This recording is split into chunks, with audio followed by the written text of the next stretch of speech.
Hello, everybody. I'm Richard Oliver. I'm the Director of Partner and Community Relations at Visit San Antonio. Thanks for joining this conversation tonight, as we have presidents and CEOs of three of our city's most essential services. We have Robert Puente of San Antonio Water System, Paula Gold-Williams of CPS Energy, and of course, Jeff Arndt of VIA Metropolitan Transit.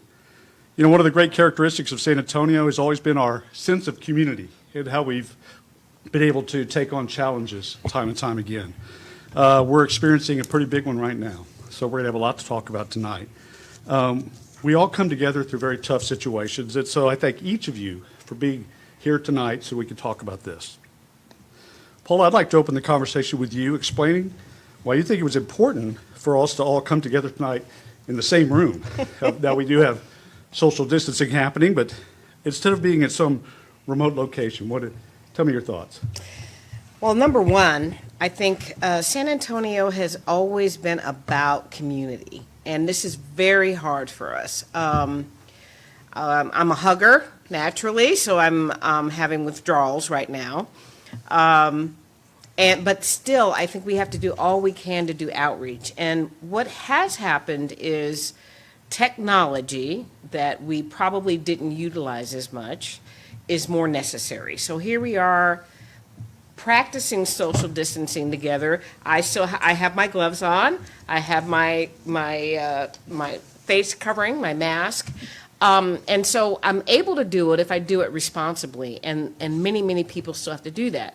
I definitely want to say, as the CEO of CPS Energy, there are 3,100 of our employees, and about half of them are out there in the field every day, wearing gloves, wearing masks, sometimes the industrial mask, depending on what they're doing. And my people work very hard, and if they're going to go out every day with the mission that they're going to keep the lights on, the energy, the gas flowing, then I've got to do what I can as well to stay connected and represent all of the hard work they're doing. And when I do it, I have to do it responsibly. So Facebook allows us this opportunity to share and stay connected and promote. And I miss my colleagues, and we're doing the right thing by sharing information and doing it this way responsibly. Robert, Jeff, perhaps you could talk about that. Well, I think that during any crisis, communication is vital. I mean, communication is always vital, but particularly during times like this where every day seems to be a new turn, and we have to react to those turns, and then we have to communicate to our customers how we're reacting, right? So I think it's important that we be sharing. I will say to the introverts out there, congratulations. You're having your heyday. But to people like me and like Paulo, huggers, it's like agony. It's like agony. But that's a small thing compared to the suffering that many have. And so we do have to be responsible, and we have to remember that when we're out in public, that we could be coming across somebody and they could have a family member at home that has a compromised immune system, et cetera. And so we want to keep everybody safe. We're doing a great job here of social distancing. We have our masks. I also use this for other purposes, I'm sure you can imagine. So, you know, I do think it's important that we share with our community. And I really, Paula, you hit the nail on the head. You know, this is, and I've only been here 8 years, but what I love about San Antonio and why I will never leave it is because it is a community that cares about itself as though we're just one large family. And so when you're one large family, you all want to be together, and it's so foreign to us, but it's so essential to us right now. Robert, your thoughts? First of all, I just want to thank you for getting us together, giving us an opportunity to talk to the public. And I think what we have to do as the leaders of these three different organizations is set an example of what we need to do during this time. Some of that time is actually come physically into the buildings that we work in to make sure everything is still running as it should. But just as important is to stay at home, is to work from home. When this first started, there was a certain part of my immediate vice presidents that were reluctant to go home.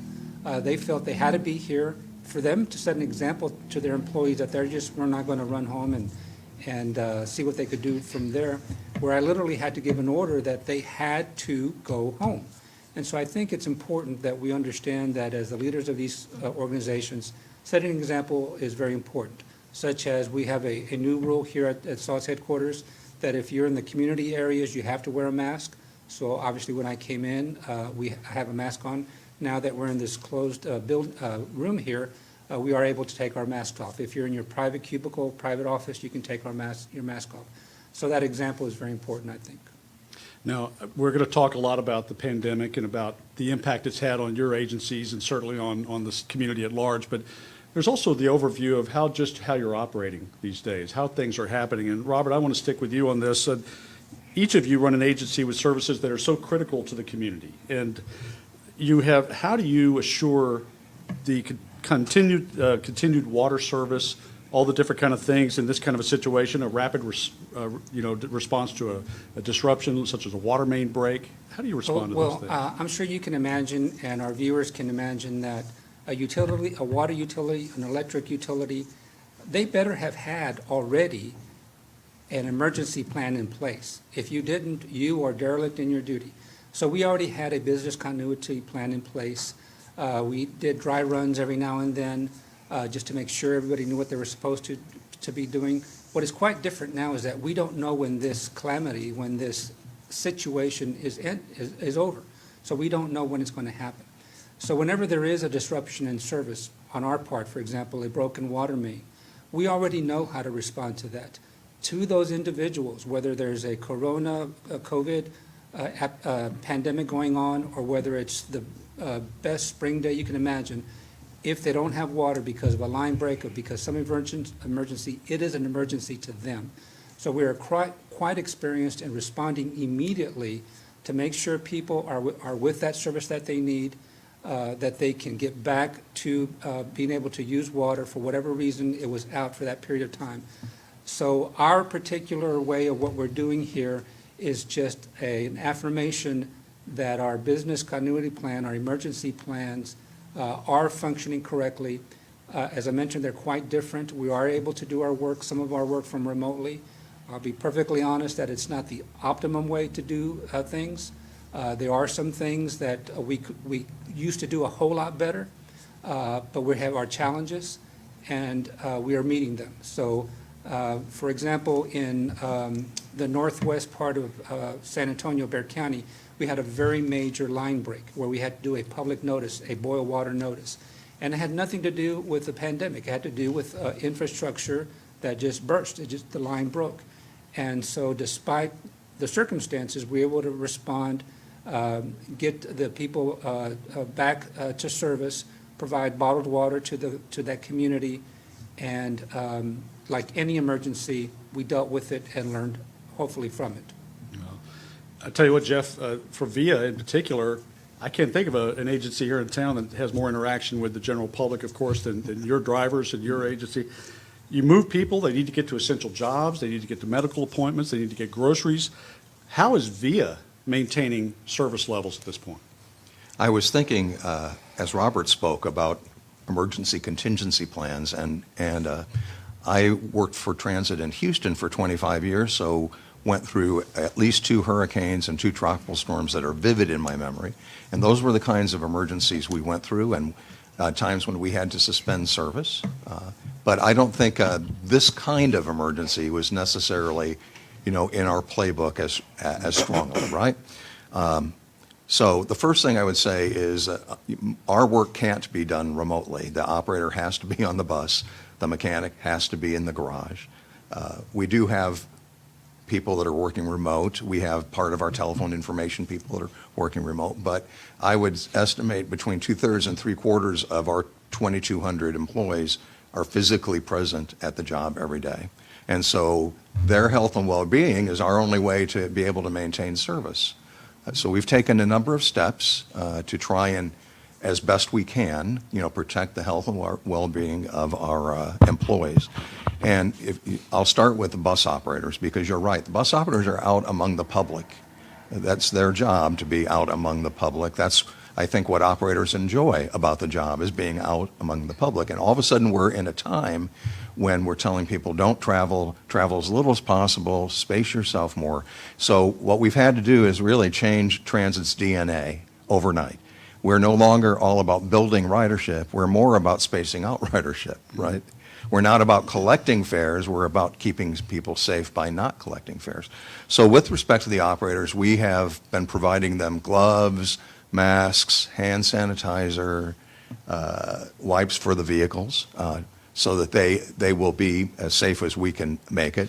We do encourage social spacing. We have built schedules so that, in fact, we now have a rule that once there are 16 people on a bus, and that's less than half full, that we no longer will pick up anyone. And so we'll change the destination sign to say that we're at safe capacity and call for a backup vehicle so that we, again, protect the operator. We've taken seats out of the bus, the ones that are closest to the operators, again, to protect the operator. Because if we don't have an operator and we don't have a healthy, safe operator, we can't run our business.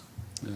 It's interesting that Jeff brought up storms and some of the things that he went through. There are the natural occurrences that happen. Right. This all seems very unnatural in so many different ways. But, Paula, this could be a turbulent time of year in South Texas. Obviously, the other night we had some severe weather come through. I think some people might have the question, well, with everything that's happening and how, how's the health of CPS and your ability to go out and service in case of a tough situation, how are customers assured that they're having the same kind of great service that you've been able to provide over the years? Well, just like Robert and Jeff have talked, I mean, we're in this business. CPS Energy has been serving the community for a very long time, 160 years. We've been owned and community-owned for 77 years.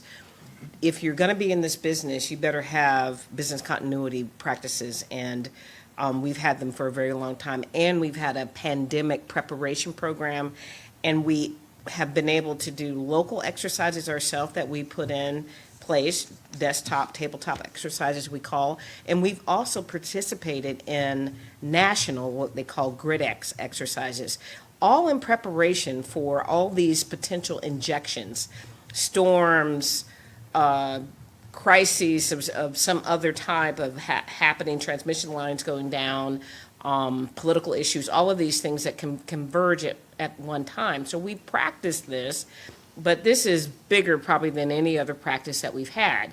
So immediately our people knew that we had the right basis of processes to do, and we are clearly here to make sure that the power flows. Now, most people hit the light switch and don't think there are 3,000 people who will dispatch through the night, keeping systems open, and actually our journeymen, linemen, trainees, all of them, utility workers, they get up and they make sure that they're doing everything that they need all of the time, and this is just a normal exercise. We have arguably many more storms, small storms, big storms. Last year we had what they call straight winds, which are basically tornadic winds that are straight. Right. And so we have been responding to all of those things, and our people are such experts. They are skilled craftsmen and women, and they know how to do that, and they have a heart for this community. I typically always say, I say it often, our employees have like big S's on their chests or under their blue shirts, and they will do what they need to do for this community. So I want to assert to everyone in the San Antonio area that we serve San Antonio, Olive Bear County, and we touch 7 other counties, and that includes suburban cities. We are open for business, and we're doing what we need to do. I will say, as we watch this very unusual period of time where you have a health pandemic and an economic crisis, financial instability, of course now what we're seeing is many more people at home, unfortunately, some working from home and they're able to do them, some now not able to work at all and they're furloughed, and so there are many more people at home or laid off. And so we do get even quicker calls when the lights flicker or there's a problem. Even outside of storms, people, what we call car hit pole, which sounds very rudimentary, but that's what it means. Some car hit a pole, took the pole down, lines go down. And we get that call quick, and people are like, why are my lights out? And we're like, well, that still kind of happens. But again, our people are on it, and we know that immediately we have to respond even quicker because, again, there are more people who are just experiencing a whole new dynamic. They need their connectivity, they need their lights on, they need their air conditioning, they need to have the right comforts inside their home because they're pretty much doing everything there, and we're here for them. Robert, I'm going to circle back to you on that because you actually mentioned that a minute ago about having a pipe burst or a situation on the north side of town. And these things still happen. You know, they think like, okay, everything shuts down. We don't have these problems. But Jeff, I wanted to go back to you, what you were just talking about, what you're doing. Your folks don't have the luxury of working from home or being able to do anything. You talked about some of the different things physically you've done in the buses and those kind of things. Moving forward, and you answered some of this earlier, so I was going to try to change this a little bit with the idea of moving forward. Do you see a lot of these changes happening for the long haul? So why don't I first describe the complement of changes, and then I can kind of talk about what we could see sustaining, Sure, things that we absolutely. would need to do on a sustaining basis. So, and I will say that the transit industry, and I think all the kinds of industries of essential service providers are a big network. And so as this was all coming down, the CEOs from Houston, Dallas, myself, and San Antonio and Austin held daily phone calls about what are you seeing, what's happening to you, how are you dealing with it, send me a picture of what you have there. So, you know, we are not hesitant to steal a good idea. And I enjoy stealing good ideas, and I don't mind when people steal our good ideas, right? In addition to that, we have national organizations, and they have national calls. So everybody is kind of moving down a pathway. So, you know, first of all, I think I already described for the operators the equipment that we're providing the operators, the removal of seats. We also, and probably one of the first things we did was intensify the cleaning of the bus itself, because especially if you think in the very early days, there was just a great deal of lack of knowledge about exactly how this was transmitted, right? How much, like if someone sat in a seat and got up and I sat in it, was I exposed? And so we increased our frequency of servicing the vehicles. Now, we have always serviced vehicles every night, and we use a hospital-grade disinfectant on every vehicle every night. I was amazed to see other transit properties, including the New York City MTA, who their first step was to start sanitizing their buses every night, which we were already doing. But what we have done now is we have placed people at various locations along the routes, typically at transit centers because large numbers of vehicles go through there and we can hit more of them. And they are going through and wiping down the high touch points in those buses during the middle of the day. And I'll just tell you, you know, and I'll repeat this again and again, the heroes are those operators. So Viatrans ridership is down 75% because so many of the services for which Viatrans operators would go are shut down, so they don't have that occasion. Many of those Viatrans operators that are not out driving Viatrans are standing in these transit centers with a mask and gloves, wiping those buses down to keep them clean. So we're taking those additional efforts there. We are now taking the temperature of everybody who enters our property. So bus operators, as they're entering the parking lot, before they enter the parking lot, have their temperature taken. Not just bus operators, though, it's everyone who reports the facility, but they have their temperature taken, and if it's more than 100.4, then they don't enter the facility. They are advised to go home, contact your health care professional, monitor your health. That's important, first of all, because sometimes the operator or the employee doesn't know they have a fever, right? So it's important that they know that. It's also important that they are not amongst the rest of the crew, if you will, as they're gathering to begin their day, and that they're not out in the public. And so the public can be assured that the operator that is sitting on their bus every day has had his or her temperature taken, and they are not running a fever, which is one of the first indicators. So we've implemented that system-wide. That is a change that I could see being sustained. Because while this is a particular pandemic, as we all know, the flu kills many people as well, and I think it's equally important that perhaps, especially among those people that are public-facing, that they not be interchanged with or intermixed with their peers and the community if they're running fevers. One of the big changes we made, and we had some controversy, if you will, about this, is we stopped collecting bus fares. That's a cost of about $1.8 million a month to our budget. And the response we initially got from some of the public was, well, why are you trying to increase ridership during this time when people are being asked not to ride the bus? And I understand that question because typically when you cut fares or you eliminate fares, that's what you're trying to do. But that was not at all what we were trying to do. In fact, we were constantly communicating only travel for essential purposes, right? But if one traveled, one was going to interface with the fare box, have your hands on the fare box. Every customer would have their hands on the fare box, standing a foot and a half away from the operator while they were processing their fare. The rest of the people crowding behind, waiting to get on the bus. So all of those things are things we didn't want going on anymore, right? We didn't want people touching multiple locations. We didn't want people dwelling in front of the operator. We didn't want people bunching. So we eliminated the fares for safety purposes and certainly not out of any intent to try and encourage people to ride the bus more.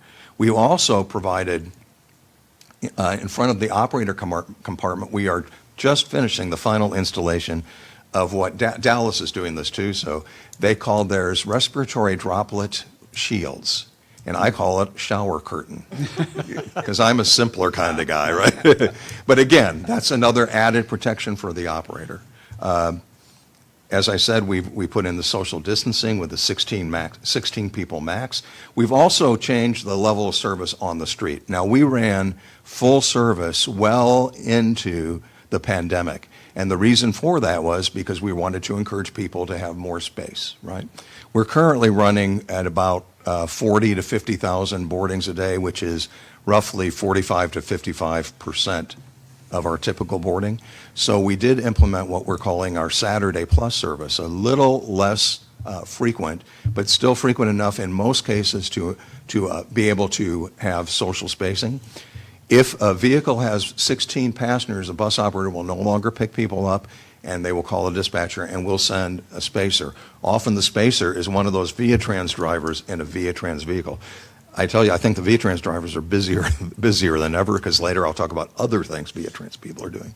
And then, of course, the masks. So this evening, I understand that the mayor and the judge have announced that wearing masks in public will be mandatory. And so anybody who's riding a bus is in public. They had to have been in public to get to the stop, and they're in public while they're riding the bus. So we're going to have to start messaging that it will be necessary to wear a mask when you're riding public transportation. Austin's had a head start on us. They started it earlier this week. We've heard about some of the ways in which they're enforcing it. There's an interesting video in Philadelphia of the enforcement of requiring a mask that caused them to reverse their requirement. So we're really trying to work through a way that doesn't inconvenience people, keeps people safe, but it will be a requirement if you are anywhere in public where social spacing is not easily achieved, like grocery stores, for example. So there's a whole range, a huge range of things we're doing. Obviously, as we move forward, we're not going to try and keep our loads at 16. And in fact, we are going to want to encourage ridership at some point, right? And we will re-implement fares, doubtlessly. We are introducing a smart card very soon, so the interface with the fare box will be a lot more like tap and go rather than having your hands on it. But like I said, a lot of these other health issues or health ways to address health, I could see a way of at least partially sustaining those into the future. Well, Paula, you've got your customer service centers, obviously, people like Jeff, there's a lot of interaction between the public that comes into the customer service center, and also you have to go to customers' homes. Yes. Maybe you could kind of expand on that and some of the protections that are in place in those situations. Well, absolutely. Interestingly, starting with the what we call our customer centers, payment centers primarily, we do have quite a few customers who want to come in and have face-to-face interaction. We had some time back created some additional opportunities to have remote access to our customers. You can go to a kiosk in there, and there's somebody at another location. So we were introducing technology already. We have that. We had already put in some protective glass that was more for a security enhancement than anything. So in many ways, our payment center professionals really had a pretty good setup and a counter. But we realized that we still needed to be responsible. And so we put up a lot of signs. We retrained our security guards. We have Our security guards train and give education to people as they come in. They can come in right away and wipe their hands. We have hand sanitizer. Everything is spaced out, so people are not right next to each other. They can have sanitizer also, the customer, when they walk up. And our customer service energy advisors actually wipe down areas regularly. We have multiple cleanings during the day. And again, a lot of just discussion about let's keep our social distance. We have reduced the hours. We did a lot of education to our customers around the 10:30 to 5 p.m. We weren't getting much during the day, and that in turn allowed our professionals to get ready for the day and make sure, again, that everything was prepared. So from that standpoint, we are doing well. We do have some problems sometimes when customers are outside waiting for us to open, and we have to actually send people out and say, even when you're in line before you come in, please continue to practice social distancing. Right. And now, as Jeff talked, we're going to be talking to them about wearing masks. So, ultimately, we'll do the things that we can do to make them helpful. A lot of our employees are out in the field, and they very much like interacting with customers. But again, we talk to them about wearing masks. We allow any general mask, but if someone is doing a lot of high contact or they're going into homes directly, then we actually require an industrial mask. Our gas operations group, that is the longest term aspect of our entire business. We were a gas business before we were an electric business. They go in the home and they look to see if there's a leak that needs to be repaired. They look for the leak on the inside and the outside. If a customer tells us they smell something, we're coming out very quickly to check. It's interesting. We did a video between our chief Security, Safety, and Gas Solutions Officer, Fred Bonnywell, and myself. I pretended to be the customer, and we were in the office, and we did a whole staging, and we walked through for our employees what it's supposed to look like. From the very beginning, Fred is wearing an industrial mask. He's already cleaned his hands. He's put gloves on. He has his glasses on, and he, in fact, tells the customer right away who he is, and he tells them very respectfully, we're gonna practice social distancing in the abundance of caution for your safety and my safety. Our professionals in the field will say something like, let me tell you that everyone at CPS Energy, including me, we've been screened. And so we know that we screen ourselves for ensuring that we are feeling well, we are not running temperatures, there's nobody ill in our house. I have done all of this checklist before I even come to your house, and it is safe for me to come in if you agree. And they have a discussion about that, and then they go, and out of the abundance of caution, I'm going to ask about your house. Is there anyone ill in the house? Is there anything I need to know? And so, in fact, we think it's a better communication, more thorough, and very much everything is checking with the customer to make sure that they're comfortable and that we explain everything we do and under the backdrop of social distancing and safety. So it's changed our thought, and it's changed the way that we think about work. There were a lot of nonverbal cues and just people assuming, and you show your badge and all that, and your truck has a logo and you don't say a lot. But now we, in fact, try to have a very open dialogue, and that includes being conscious about everyone's safety. So we do that now. I would imagine that this is something that's going to probably extend beyond the pandemic. Oh, yes. The way of doing business might have changed. I will definitely say that. I think, we used to think a lot of things were hard. I mean, before we would say everybody can't work at home. They have to be in the office. How will we know what everyone is doing? Or how will we how will we communicate? We had WebEx for a long time. There's Zoom and there's WebEx that are predominant in the market. We wouldn't utilize it. This is me. I am more capable in WebEx than I thought I ever would be. And now we know the social activities of raising our hands, chatting, facilitation. When do you cut your video on? When do you don't, to save capacity on your network? Mute your mic so that you don't cause all these issues. And I've talked to my group, that on top of we do more videos and more send word now messages, and I put my Bitmojis, I have Bitmojis personally, I put my Bitmojis out to wash your hands and don't touch your face, and you know, the virtual hugs and all that, air hugs, because we have to talk about, it's a new way of talking, but in some ways what we force ourselves to do is to explain more. As my colleagues have talked about, you have to, you know, Jeff is saying, you got to explain more, you got to interact more, you got to check on people. Now, pretty much before I have a conversation, if I'm calling someone and said, I need something immediately, but I'll say, you know what? First, I need to ask how you're doing. Are you doing okay? Is your family doing okay?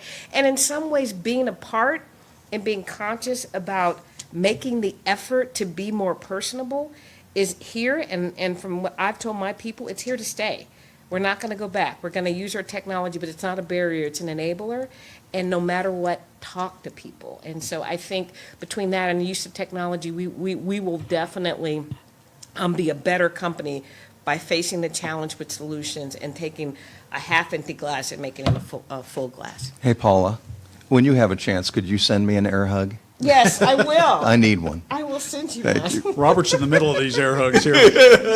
I'll send them both. Your dispatch employees certainly go out. They're interacting with customers as well. So a lot of the things that we've talked about for SAWS, it's the same kind of situation on your landscape, I'm sure. Yes, that's correct. Paula talked about her service centers, people paying their electric bill, gas bill. It's the same for SAWS. All of the safeguards that she talked about, same that we're doing. For example, we share space at a service center, and so it's maybe the same security guards. So we want to always do what is best for our employees and for our customers. Just like the other, Paula and Jeff said, we are also requiring a face mask to be worn here on site. You know, I have to hand it to Mayor Ron Nuremberg and County Judge Nelson Wolf, what they have done over the last few weeks of constantly being available at a press conference around 6 o'clock to tell the community how we are doing is very important. That communication is very important. But we here have to be very attuned also to what is going on and probably even act before they do. As you imagine, we have total control over our employees. We can send out directives that they have to abide by, or else they'll obviously get in trouble. The county judge, the mayor, can make a lot of suggestions. They can do some orders that are enforceable by ordinance and by fines. But it's still, a lot of it is almost a persuasion type of situation. So before the stay-at-home orders were given, our staffs were already at home doing dry runs, doing things like that. The masks that were mandatory as of today, we had started a directive a few days before that. Temperature taking, which may be coming up if the mayor and county judge think that is something that is important, we're already doing that also. So I think what our citizens, what our public have to understand and hofully be assured of is that the public utilities, the public entities that provide those basic of services, electricity, water, transportation, are way ahead of the game. We do not take these issues lightly. We understand that if you miss the bus, you may miss your shift, your ability to earn a living. If you don't have water, you can't wash your hands and protect yourself. Mm-hmm. If you don't have electricity or gas, you have those kinds of consequences. So I think what I want to really project is that we are very aware of what's going on, and we are not reactionary. We try to stay ahead of the game because we know the consequences are so important. Yeah, and it's interesting for these agencies right here that you represent, it's interesting that this is going to be the kind of change, evolution of business that's going to last for a while. And it's interesting that probably no more than anyone else in the city, your agencies are going to be impacted by it. And while we don't know how long this is going to last, this pandemic, I know this is more of a tougher question now. There's financial impact. And as we look ahead to this, Robert, let's start with you and SAWS. What financial impacts do you foresee? What steps are you doing to prepare for such? Well, we did the right thing from the very beginning. We put the word out that if you're not making your water payment during this period, we're not going to cut your water off. At any given time, I'm sure Paula has situations, we have situations where a customer is just not paying their bill, and the only way to enforce it is to cut them off. Miraculously, they pay their bill, and they're back in service. Well, we can't afford not to do that, especially water. So we are, got the word out that we're not disconnecting people. We are about 30 days into that directive, and we have a delay of 30 days of billing. In other words, we bill at the end of their consumption cycle. And so just now, those numbers are coming in. People need to realize that revenue for SAWS, revenue for a water utility, is so weather dependent. When people really need that product, oftentimes when there's a drought, you are prohibited from selling it to them because of drought restrictions. And when you have plenty of the product, when our aquifer is full, they don't want to buy it because it's been raining. And so it's hard to gauge right now whether our revenues are, as a result, they're not down. They're still somewhat stable compared to this time last year and previous years. But we can't tell the little ups and downs, whether they're revenue related as to the pandemic or revenue related as to the weather, because we're so aware of, we're so dependent on what that weather pattern is. But what we've done at SAWS, we had very healthy reserves. Those reserves were being used to pay for capital projects. This year alone, we were going to spend $600 million in capital projects. We were planning to spend half of it cash, half of it borrowed. We had been saving up our money throughout the years for that purpose. And so we have those reserves that we were going to use for capital projects, and we'll have to see whether or not those reserves, unfortunately, will be used to make up for this situation that we're under. And I think, however, the true impact on SAWS won't be known until this pandemic is over, until people are back at work, our economy is starting to come along and really start to, that natural progression, hopefully that I spend money and therefore it comes in your pocket, then you spend it, that natural progression, is we'll see some customers with some very large bills. And what is our responsibility as a utility? The responsibility is we have a fiduciary responsibility to every one of our customers, not just the customers that have a debt. But we do understand that we have to be compassionate with that individual, with that home, the head of that household, because of the situation that we're in. So we're going to have to try to collect what we can collect and try to understand that we are going to have, we already had payment plans from before. Maybe they're extended even more. We often would ask for a down payment, just like anybody would. Maybe we're going to ask for something less. So I think what Paula would want and what we would want is to be able to do these things on a case-by-case basis. Not everybody is the same. Every adult in this country supposedly is under a certain financial threshold is going to get a stimulus check, whether you're lost your job or not. We would rather do it on a case-by-case basis. And we have the manpower to be able to do that.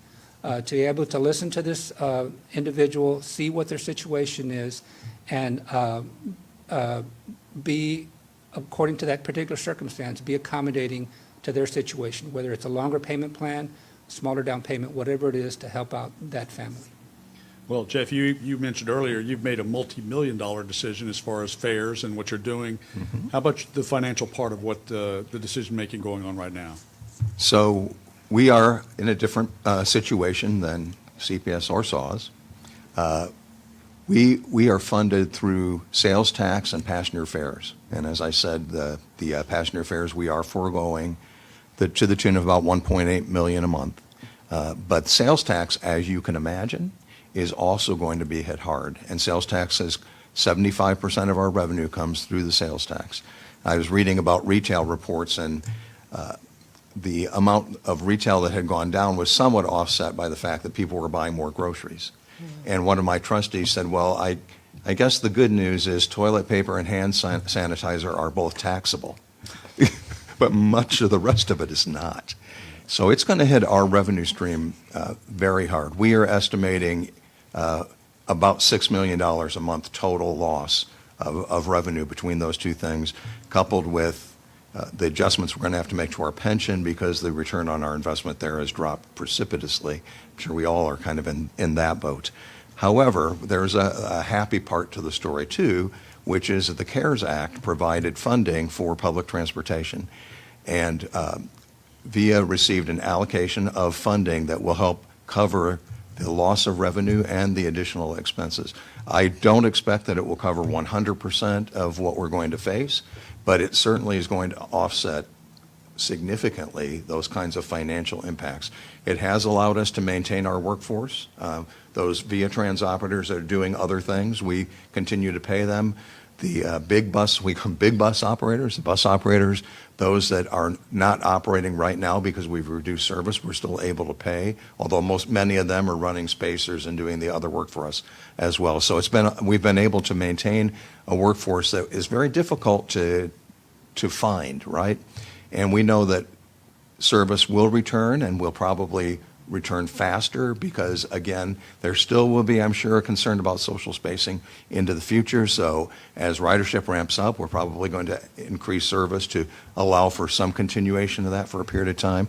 But we have been blessed in that way that the CARES Act has provided us a mechanism so that we can preserve our workforce, we can preserve our service on the street, and we won't come out of this because what I was looking at coming out of the pandemic is that we would likely have had to reduce service, cut services, because we would not have the financial resources to maintain them. So that's the good news, is that the CARES Act has helped backstop our loss of funds. Well, Paula, much like Robert, I know you've made allowances for your customers, and your financial picture probably is, there's an evolution at work there as well. Very much so. I will say, though, that we have quite a few existing employee programs that have been in effect for a very long time. And we have practices that we've done for quite some time. So for years, we realized that what happens, particularly in the summer and when the heat is most intense and it is a period of every day, it's just brutal for people to experience trying to stay comfortable and trying to manage the difficulties in heat. So for a very long time, in August, typically, we would suspend disconnects. That was kind of our practice. We also would suspend disconnects during the December holidays. Again, we really felt like people needed to focus on their families, and they didn't need to have, in the middle of the things that they were trying to do with their families and friends, their electricity disconnected for whatever reason. So in reality, our biggest program, bigger than our energy efficiency program, bigger than our affordability discount program, senior program, we have a burn discount program for veterans, and all of those things. The biggest thing we've had has been a payment program. Much to what Robert has talked about, we understand that people hit hardships all the time, and they need help. And again, the way we think about our customers, and it's true, most of them are our friends and neighbors and loved ones. And so what our energy advisors on the phone are trained to do is actually talk to people longer. How can I help you? We have programs, and the payment program is in fact the biggest. We also don't prevent people from coming on the program more than once. We understand that life gets in the way, and sometimes people have a series of events, even in a year, and so we don't barrier someone from that.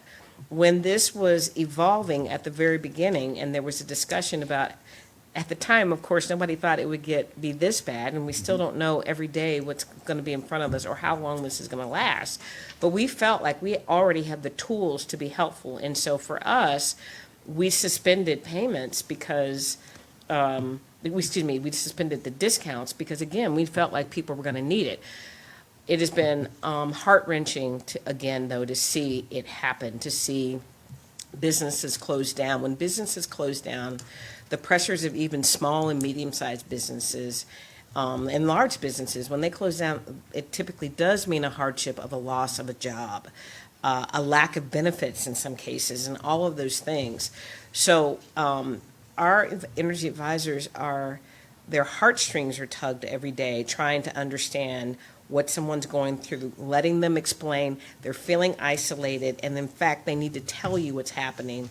And we do talk to them, and we say, how can we help you? What kind of payment plan can we do for you? We don't have the ability, like Robert says, to do a forgiveness program because it's a zero-sum game in the utility business. It costs you to deliver that service, and then you charge the revenues for that service, and any money you make extra gets reinvested in doing more maintenance and work. And so it doesn't go out to investors in any other part of the globe. It stays here. Our citizens are our investors. But what we can do is work with people. And what we want to do is work with as many people and try to make sure that people can come out on the other side reemployed, businesses opened again, those kind of things. So we're glad to do it. What does it really mean? It is early March. Everything kind of heated up in March. We were talking about March 11th was when the NBA, the Spurs, thing was shutting down from a sports perspective. But it hasn't been a whole month, right, of this impact. We have seen our commercial business, again, small business, medium-sized business, again, some of them have closed down. Some hotels have gone from 90% occupancy to zero. Mm-hmm. Sad stories. People are making really tough decisions and, again, laying off folks. And so as we're watching this occur, it's just too early to tell the full extent of what's happening.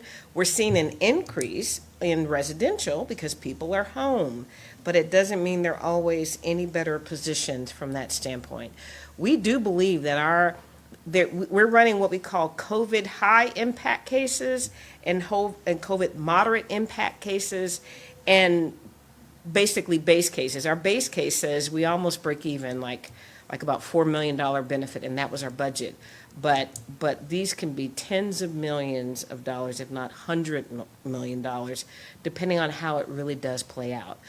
That said, the CPS Energy team is resourceful, and we have already been prioritizing cash. We don't have a rainy day fund. We do have a REAP fund that we continue to ask people to contribute to. That's where you can contribute, and we put in $1 million plus every year. And we work with the city of San Antonio and Bexar County to give credits and payment assistance. But other than that, we don't have much more. So all of this balancing and looking for cutting or deferring projects, saving all we can. Jeff is right. We're trying to preserve jobs ourselves. And we had it in the paper that we do have an incentive plan where it is all metric driven. Last year's incentive plan, we performed, and our people, all of them, not, you just take me out of it. Every other person all the way down, the wage scale people don't participate by choice, but our frontline people on the phone, our gas leaders, and all of those people, they earned that money, and it was about $13 million, excluding me. And we suspended all the payments because now it's about sacrificing ourselves so that we can serve our community and just continue to be good stewards of the assets we have. So it's every month we'll get a better picture of where we are. Every month we'll do our best to work with everyone. It's going to take us a while also. I mean, as Jeff said, we might not really understand the full impact until we get done with the year and kind of see where the chips lie, but know that we are working our best to be prudent, to continue to look for cost savings, and to continue to be helpful. Yeah, it's almost like your counselors and advisors on the phone. It's almost outside the core mission. You're listening to people and their needs and how they need to be serviced. And Jeff, this is as we come down to the close of our program this evening. This is something that I was looking forward to because there is a lot of giving back happening with your organizations to the community. There are things that you're doing outside of your core mission. Jeff, I just saw the other day the Via Trans is teaming up with Food Bank and making some deliveries. Can you talk a little bit about what's happening as far as the service of your agencies to the community? Sure. So I'm going to repeat once again that these people are real heroes. Mm-hmm. Our operators and our maintenance staff who keep all those vehicles running and show up for work at 3 a.m. every day.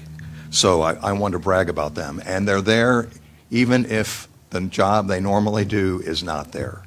And they're willing to go out and clean buses. So I think Eric Cooper with the food bank had an op-ed piece maybe last week, the week before. I read that and I thought, you know, we have Viatrans vans that we're not running right now, and we have Viatrans operators that we're paying and we're sustaining them. But shoot, maybe we could get those folks to go out and help the food bank. And so that was a first part of what we're calling Via Cares.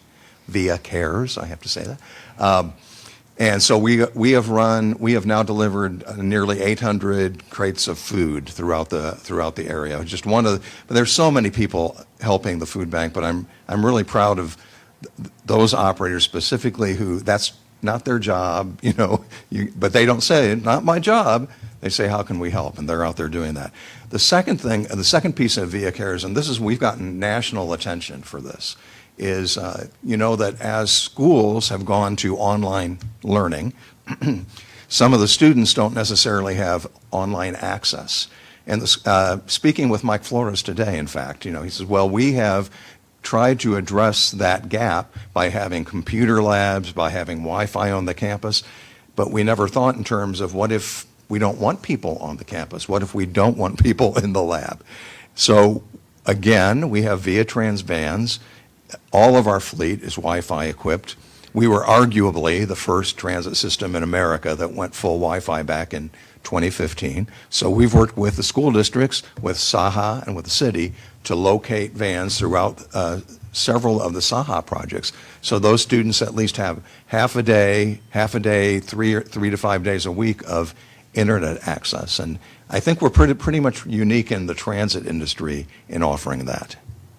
Yeah, it's an amazing thing. And Paul, I know the same with you. We could talk about servicing customers in a special way by helping them in their time of need, but talk a little bit about what CPS is doing in the community. Well, I know we're close to the end of time. I'll just give one example. We have a partner, and we have multiple partners that have been working with us for years, companies that come into San Antonio with energy solutions, and they're doing new energy activities that have helped us. We have one partner called Itron, which has helped us automate our systems and our metering perspective, and we've done work with them to create course curriculum around energy and saving energy that is certified, and now we can push that, and we've started pushing that to kids because we know what they really need. They need the support of the educational system. I love the fact that Jeff is really talking about the digital divide perspective, and there are multiple people across our community who are working on that. But can we also give them variety? Can we also keep them engaged? And can we also make sure that we're doing things that they're going to, when they come out of it, they're going to want to help us find more solutions? So that's one of the things that we put out there in the course curriculum for all students, and it's on our website, and people can get to that. Oh, that's wonderful. I know SAWS has a culture of giving with the community. Robert, maybe you could talk a little bit about that. Yes, Richard, and I do want our public to understand that, your question was outside of our core mission. But under state law and under city ordinance, a lot of what Paula does, a lot of what we do, we cannot go beyond that. In other words, Paula and I cannot invest in another venture outside of what we normally do. But within that framework, a lot of what Paula does and a lot of what we does help the community. For example, in the city ordinance that created SAWS, we are mandated to have educational initiatives out in the public. So our education department got involved with online learning, lesson plans for the teachers that are online so that they can distribute to their students. That's within our core. That's what we're doing. We have all the things that she talked about, that Paula talked about helping customers with their bills and affordability programs. For example, if they qualify for one of our affordability programs, we ask them, have you also looked at CPS and see if you qualify for them? And not just that, we refer them to the food bank. We refer them to other agencies that we know if they have problems with their water bill, such an essential bill, they probably have problems with all the other bills that they have. I think Jeff has mentioned Mike Flores, Alamo Colleges. We need employees that have wastewater licenses, and that requires a certain amount of training, a certain amount of education. And we work closely with Alamo Colleges to make sure that We fund some of those students because we need them to come into work for SAWS. And so a lot of this is give and take. Although we're talking about this pandemic, I want the viewers of this Facebook Live to understand that it's not something that we just do because of the pandemic.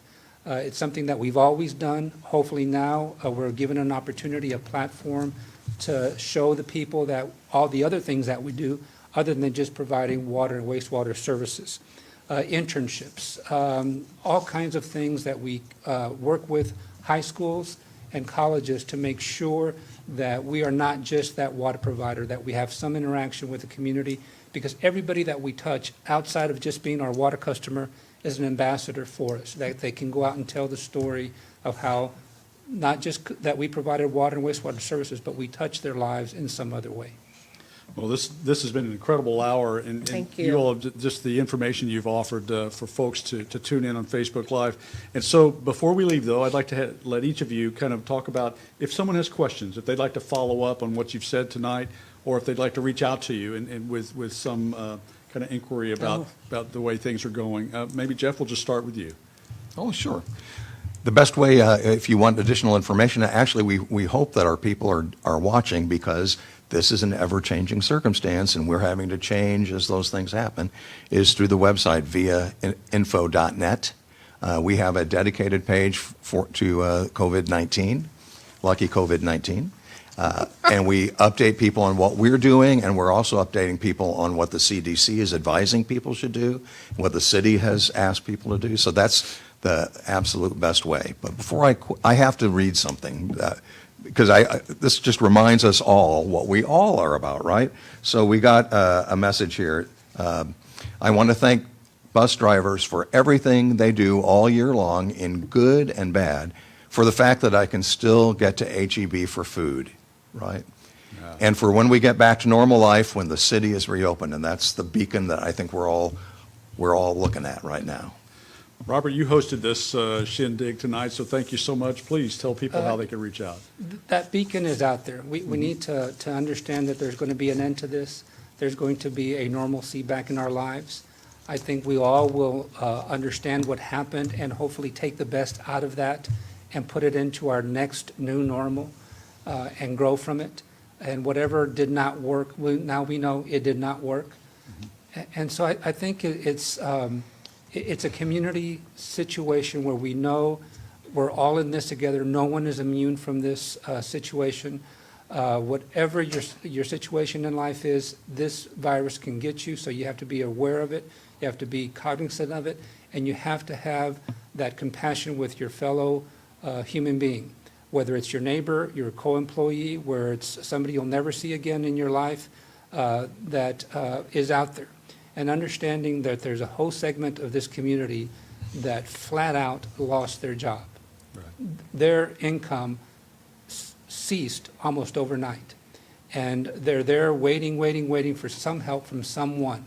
And so I think the three of us are trying to do what we can to help that individual, help that family.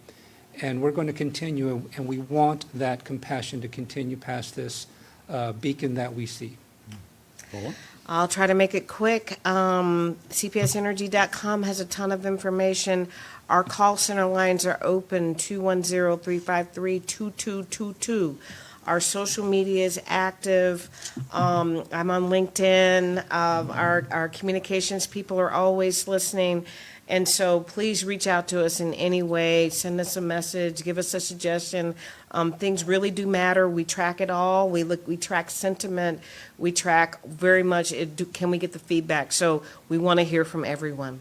Well, I tell you what, the accessibility of each of your agencies is one of the strengths that people certainly recognize, and tonight is an indication of it, certainly. I feel like we need to close out with all the people that are listening and watching. Wash your hands. Don't touch your face. As Robert mentioned earlier, wear your mask and put that on. So this has been Essential Services COVID-19 response. Thank you, Jeff. Thank you, Robert. Thank you, Paula, so much. Again, if you have questions, please reach out, and there's someone who will be there to help you. Thank you. Thanks. Thank you.